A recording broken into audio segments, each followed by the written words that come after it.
This is a daily reminder to keep Jehovah's covenants of promise. He gave you 2 holy covenants that he wanted all generations to keep.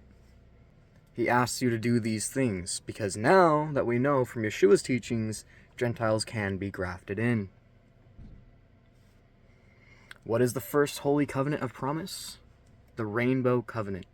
This can be seen after Noah's flood recessed and animals were led in 2 groups out of the ark, showing that there are clean animals and unclean animals before the Mosaic laws were given. What is the next holy covenant of promise? It's the law of life.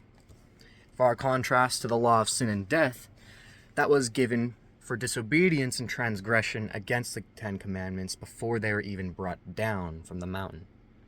These are the laws that were written by the finger of God. You can find these in Exodus 20, as well as Deuteronomy 5 furthers it a little bit more, teaches you a little more on it. And even in Revelations, you can see where it tells you to keep the commandments. In fact, all over the Bible, it tells you to keep the commandments. It tells you what happens if you don't, and what you will find if you do. In Revelations, again, it tells you that in order to have a key to the tree of life, to have access to the kingdom, right, you have to be keeping his commandments. Yeshua didn't come to do away with the commandments. He came to do away with the law of sin and death. This is what was nailed to the cross. He came to elevate the law of life.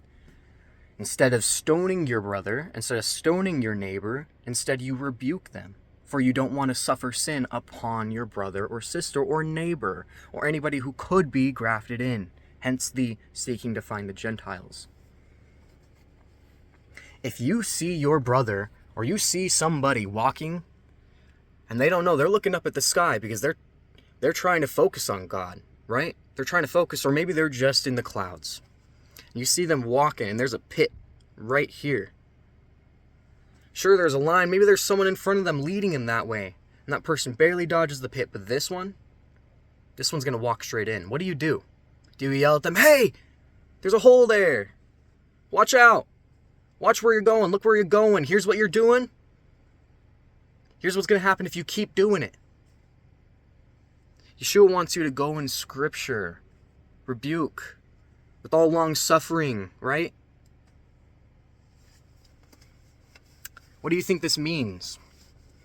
Why is everyone preaching some hippie Jesus? That's just like, okay, you can do whatever you want. You're good in sin. I got you.